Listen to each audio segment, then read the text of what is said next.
Chapter 1. The Lees of Virginia.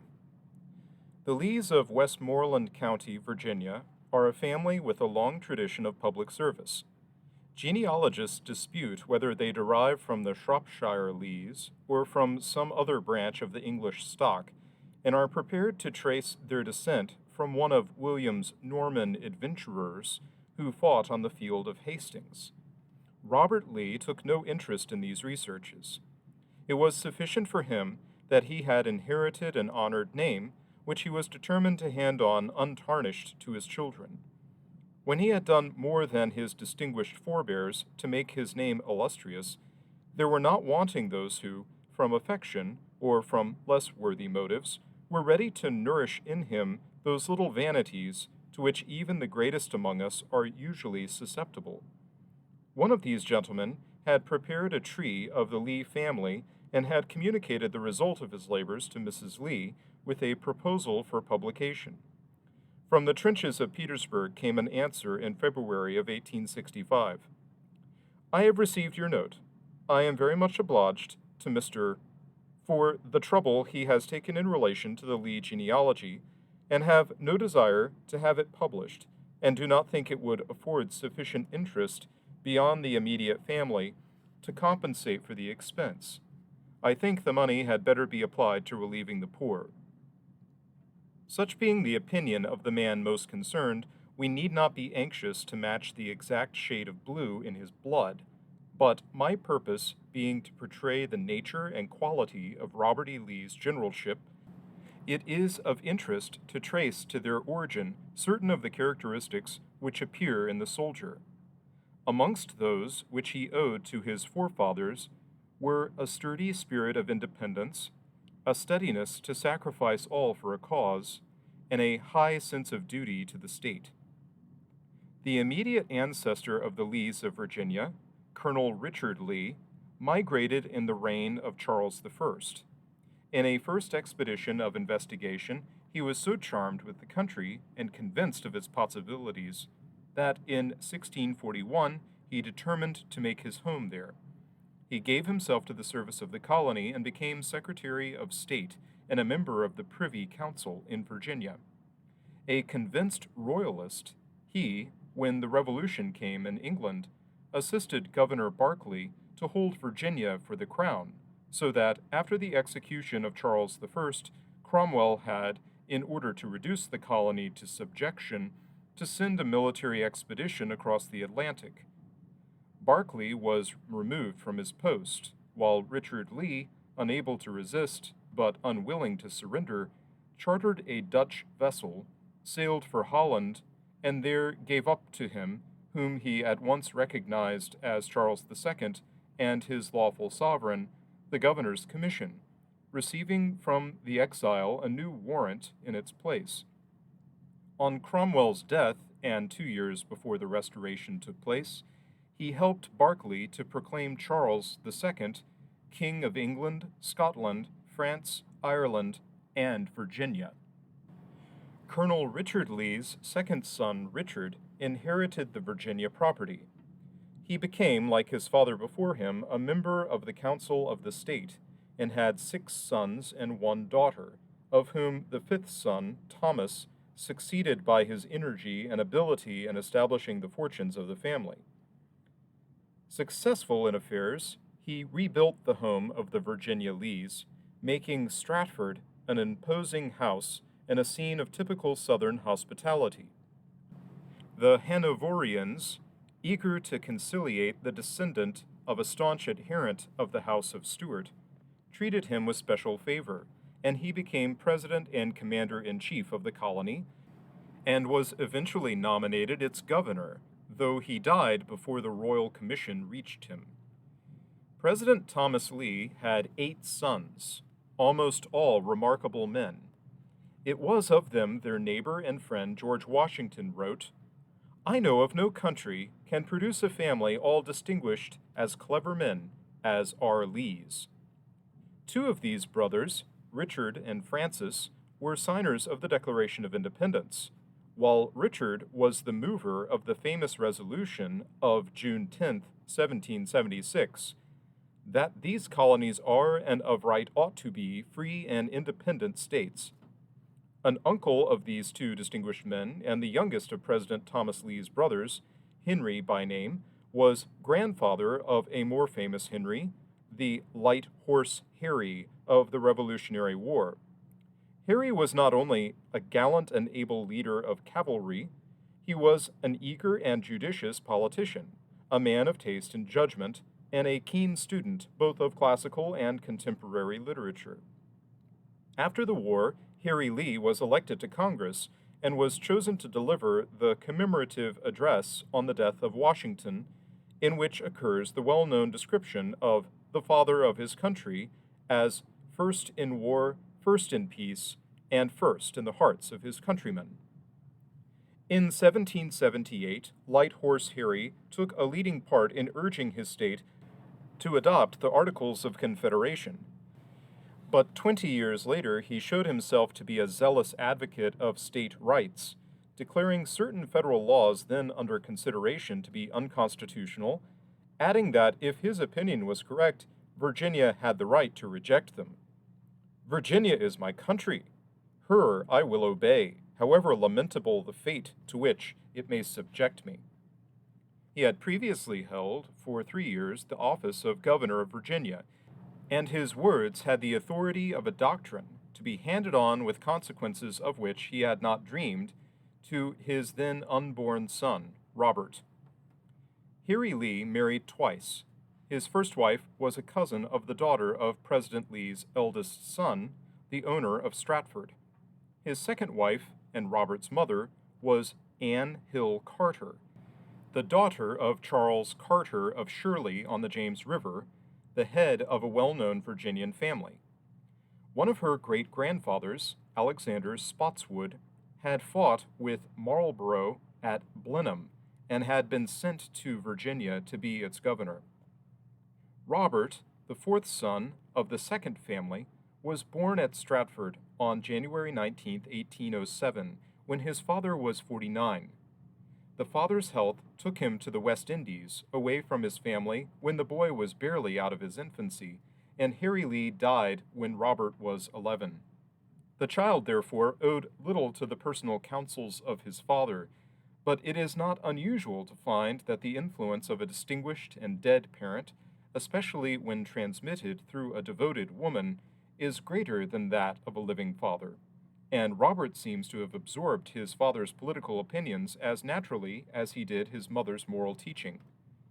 That mother, brought up in the free and generous life of a hospitable Virginian house, was a woman with a sincere and simple faith in God's providence, with which she inspired her son, who made it the guiding principle of his life.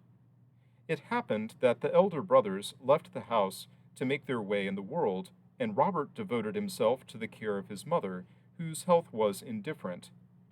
The two became inseparable companions, and much in the man's character may be traced to this association of his youth. The mother's health and widowhood made the home a quiet one, and as the greater part of the boy's spare time while he was at school was spent with her, he became serious-minded and reserved, and for a man of high principle and strong character, unusually gentle. He seems, indeed, to have absorbed so much of his mother's spirit as to have mingled with the manly qualities derived from his forefathers much of womanly modesty and sympathy. To the circumstances of this quiet upbringing is due the fact that there are few stories of his early life. As is usual in the case of a great man, resort has been had to his schoolmasters for information, but he does not seem to have impressed them particularly. A reserved lad, whose chief interest is his home, rarely does so. Such details of Robert's youth as have been unearthed by industrious biographers have not been chosen very happily, for when we read of a blameless youth, a faultless career at West Point, and of the young man rebuking by his sober presence the dissipation of an elderly Virginian neighbor, we are left with an unpleasant flavor of priggery. That Robert Lee was not a prig is evident from the fact that all who knew him as boy, young man, or as famous general are agreed that he possessed an extraordinary charm of manner, and the charming prig has yet to be discovered. He seems to have been one of those fortunate men for whom frivolity has few or even no attractions, and to have added to a manly, handsome person, to inherited courtesy, to a traditional sense of duty, a naturally serious and somewhat introspective mind. The father had been not only a student of literature in general, but a perceptive reader of the history of war. He was the author of Memoirs of the War of '76, the best contemporary account of the War of Independence in the South, and was the possessor of a considerable military library. On June 18, 1817, he wrote from the West Indies to his son, "This is the day of the month when your dear mother became my wife, and it is not so hot in this tropical region as it was then at Shirley. Since that happy day, marked only by the union of two humble lovers, it has become conspicuous as the day our war with Great Britain was declared in Washington, and the one that sealed the doom of Bonaparte on the field of Waterloo. The British general, rising gratitime from his first blow struck in Portugal, climbed on that day to the summit of fame and became distinguished by the first of titles, deliverer of the civilized world. Alexander, Hannibal, and Caesar amongst the ancients, Marlborough, Eugene, Turenne, and Frederick amongst the moderns, opened their arms to receive him as a brother in glory." It may well be that this eulogy of a great soldier, written by the father a few months before his death, and therefore amongst the last letters the boy can have received from him, influenced his mind greatly in the choice of a career. We know at least that it was carefully preserved, and it is remarkable that it was written to one who was to be received into that band which the writer pictured as welcoming the great British general. The educational facilities in Virginia in the early part of the 19th century were not great. Great Britain had given the colonies little help or encouragement in the establishment of schools, and none of the governors of Virginia before the Revolution had troubled themselves to make provision for systematic teaching. From this neglect Virginia had not recovered during Robert Lee's youth. Jefferson, indeed, wrote of her in 1820, "What is her education now? Where is it? The little we have to import, like beggars from other states, or import these beggars to bestow on us their miserable crumbs." Therefore, though Lee in after life wrote gratefully of his first teacher, a Mr. Leary, it is probable that he owed more to his father's library than to his school.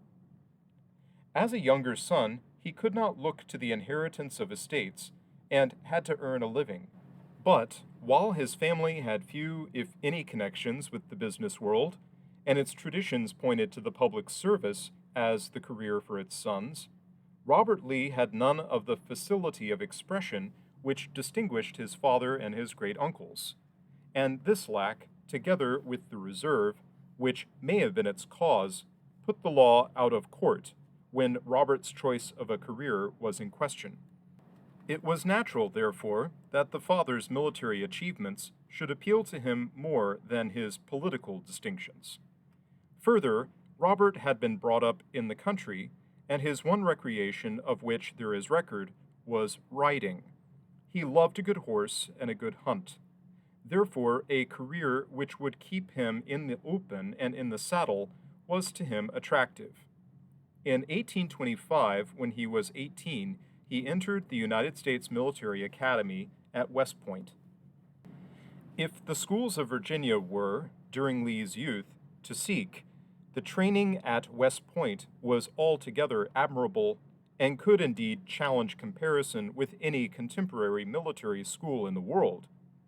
Its prime purpose was, of course, to provide officers for the Army of the United States, but many fathers sent their sons to the academy on the Hudson for the sake of the education it afforded, and numbers of those sons did not follow a military career. As the cadets were from all classes and from schools of all kinds, Specialization was not attempted. Drill, discipline, the use and care of arms and of equipment were the chief subjects of military instruction, the education being general in character.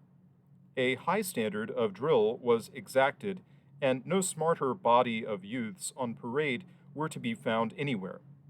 The discipline was strict. Throughout the course of 4 years, a rigid process of selection was applied. Rejections were numerous, and to have passed through the course with credit was a certificate both of character and ability. The training at West Point stood triumphantly the severe test of 4 years of war, for every successful commander of an army from 1861 to 1865 was a graduate of the military academy. Robert Lee went through his course with distinction, attaining the post of adjutant, coveted by every cadet, and passing out second of his class to become a lieutenant in the engineers. When the handsome youth came home on leave in his smart uniform, he won the heart of a fair neighbor, Mary, the daughter of George Washington Custis of Arlington, and great-granddaughter of Martha Washington. She was the heiress both of Arlington and of the White House on the Pamunkey. Not unnaturally, the father demurred at giving his daughter to a portionless younger son who had nothing to look to but the uncertain prospect of a soldier's life. The devotion of the young people overcame his objections, and they were married when Lee was but 24 years old. The marriage was, for Lee, fortunate beyond the position and the possessions which it brought to him. It opened to him the houses of the leading men of the state, men in whose hands the future of their country lay to a great degree. It gave him eventually control of great estates, but it gave him what he needed more, a loving and a devoted companion. Lee was never what is called a man's man. He did not drink. He did not smoke. He had no taste for the ordinary amusements and weaknesses of the male sex. While he had a limited number of professional friends and loved the companionship of service, he opened his heart to no man. He needed some outlet for his natural reserve, and it was to a woman he turned when he felt that need. His deep affection for his mother had given him an unbounded respect for womanhood, and that respect was added to his love for his wife. He chaffed her at times upon her little failings. The dear Mim, considers herself a great financier. Consult her about the expenditure of money, but do not let her take it shopping, or you will have to furnish her with an equal amount to complete her purchases. She has such a fine eye for a bargain. But he treated her in all the serious events of his life as an intellectual equal. After almost every crisis of the war, we find that his first thought is to write to his wife, and to write to her as he would have written to a trusted soldier comrade, assuming a knowledge of technicalities and telling her simply what his purpose and intentions had been. In many of these letters is to be found the key to his military mind. It happened that Mrs. Lee, the wife, like Mrs. Lee, the mother, became an invalid, and she was for years confined to her chair by rheumatism. The husband lavished on her the same tender care which the son had expended on the mother. To my mother, who was a great invalid from rheumatism for more than 10 years, writes their son, Robert, he was the most faithful attendant and tender nurse. Every want of hers that he could supply, he anticipated. His considerate forethought saved her from much pain and trouble. During the war, he constantly wrote to her, even when on the march and amidst the most pressing duties.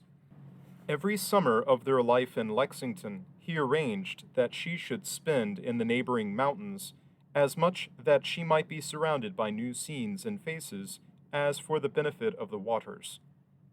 Whenever he was in the room, the privilege of pushing her wheeled chair into the dining room was yielded to him.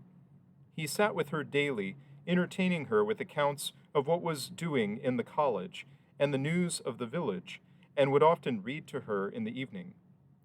For her, his love and care never ceased, his gentleness and patience never ended. This tenderness for the sick and helpless was developed in him when he was a lad. His mother was an invalid, and he was her constant nurse. In her last illness, he mixed every dose of medicine she took and was with her night and day. If he left the room, she kept her eyes on the door till he returned. He never left her but for a short time. Such was he at home, whose characteristic fault in the field was said by his comrade, Longstreet, to be headlong combativeness. The Lees were a sturdy stock, and Robert became the father of 7 children. He took his duties as a parent, as he took life, very seriously. His letters to his children smack rather of the heavy father, but it is clear that they do not give us the true picture of the family life, for all his children were devoted to him. He could not put his feelings upon paper, and behind the father's tendency to preach in the letters, preaching which was borne more patiently by the young in the middle of the 19th than it is in the 20th century, we must see the man's tender love, his beautiful and kindly smile, and a humorous twinkle often in his eye, if but rarely in his pen. The young people, and his wife too, for that matter, find his insistence on military punctuality sometimes a little trying, and a daughter-in-law once said of him that she did not believe he could have an entirely high opinion of anyone, even of George Washington, if he could return to earth, who was not in time for family prayer. But there is no doubt that the home life was happy. I have said that Lee's one recreation was writing. That does not mean that he set no value upon other manly exercises, and he took pains to see that his sons were taught not only to ride, but to skate and shoot. His methods with his children are charmingly indicated by his son Robert. I went to a day school at West Point and had always a sympathetic helper in my father.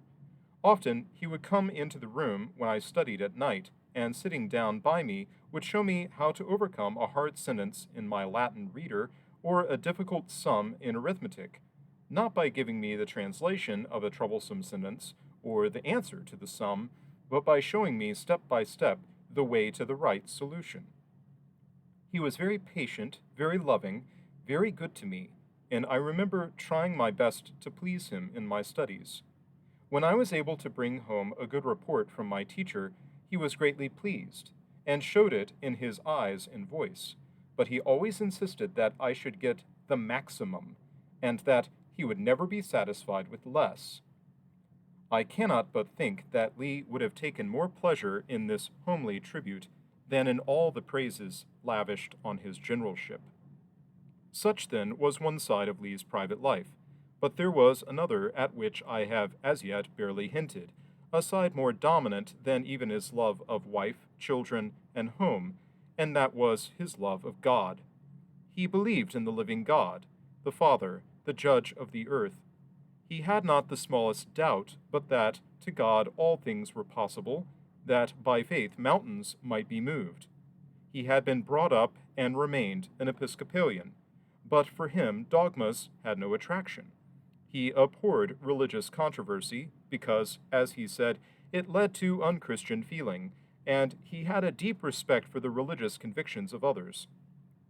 J. W. Jones, in his Christ in the Camp, gives us a striking example of this tolerance. An application of a Jew soldier for permission to attend certain ceremonies of his synagogue in Richmond was endorsed by his captain. Disapproved. If such applications were granted, the whole army would turn Jews or shaking Quakers. When the paper came to General Lee, he endorsed on it, approved, and respectfully returned to with the advice that he should respect Captain Blank, the religious views and feelings of others. Wellington once said that it was not possible to apply Christian principles to war. Lee thought otherwise. He fought because he thought he was fighting for the right, not with any bitterness against his enemies. Once, to one who said to him of the Northerners, "I wish all these people were dead." "How can you say so?" answered Lee. "Now, I wish they were all at home attending to their own business, and leaving us to do the same." After the war, he devoted himself to the task of reconciliation. Frequently importuned by those who wished to hear his voice in the many controversies arising out of the war, he refused all their requests, though acceptance would have relieved his straitened circumstances. His reason he gave in 1866 to the wife of Jefferson Davis. I have never seen Mr. Colfax's speech, and am ignorant of the statements it contained. Had it, however, come under my notice, I doubt whether I should have thought it proper to reply. I have thought from the time of the cessation of hostilities that silence and patience on the part of the South was the true course, and I think so still. Controversy of all kinds will, in my opinion, only serve to continue excitement and passion, and will prevent public mind from the acknowledgment and acceptance of the truth. To a clergyman who had allowed himself to give way to tirade against the iniquities of the North, Lee answered, "Doctor, there is a good old book which says, 'Love your enemies.'" There are signs that as he drew to the end of his life, he thought that, after all, Wellington was right, and that it was hard to make war compatible with the spirit of Christ. "For my own part," he wrote to his old comrade Ewell, "I much enjoy the charms of civil life, and find too late that I have wasted the best part of my existence." And he is to have sighed, "The great mistake of my life was taking a military education."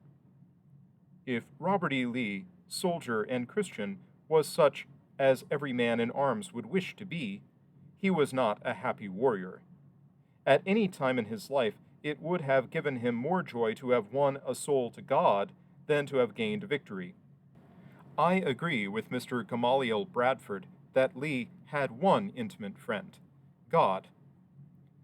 Such were in outline the circumstances of the private life of Robert Lee as son, husband, father, and gentleman of Virginia.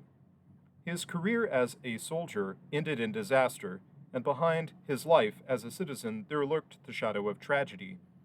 Stout Democrat as he was, he, his family, and the friends of his family were members of a ruling caste, which drew power to itself as definitely and as completely as any ruling caste in Europe. Not without good reason was the Virginia of the first half of the 19th century called the mother of presidents. In the hands of her sons had rested, to a predominant extent, the shaping of the government of the federated states, which had won their independence. Neither was this due solely, nor even chiefly, to the prestige which she gained as the home of the victor of the War of Independence and the first president. The free life and independent means of the gentlemen of Virginia, the management of large estates, if they brought with them temptations to which not a few succumbed, produced men with a natural aptitude for government, men who in their day rendered great services. But their day was brief. During the boyhood and manhood of Robert E. Lee, they reached and passed the zenith of their power. New forces, so far removed from their sight, so far beyond their traditional outlook as to escape their observation, were at work. In the North, industry began to develop rapidly, bringing with its development increase in population and in wealth. The flow westward grew steadily in volume, and neither the farmer of the West nor the industrialist of the North found his needs and difficulties to be understood by the landowners of the South. As the states multiplied, the variety and complexity of their problems increased, and it became more and more necessary for each to sacrifice something of its independence for the good of the whole. But they who had done so much to create the system of federated government were loath to give up control of power which they and their fathers had conferred. Their products either sufficed for their own wants or were in the main exported to Europe, and the need for intimate cooperation with other states, which the increased development of transport facilities was making daily more evident to the North and West, was not to them obvious. So it came about that a humble pioneer of the Middle West could look into the future with clearer eye and truer perception than could the gentleman of Virginia. So too it happened that Robert E. Lee became that pathetic figure, the noble champion of a lost cause.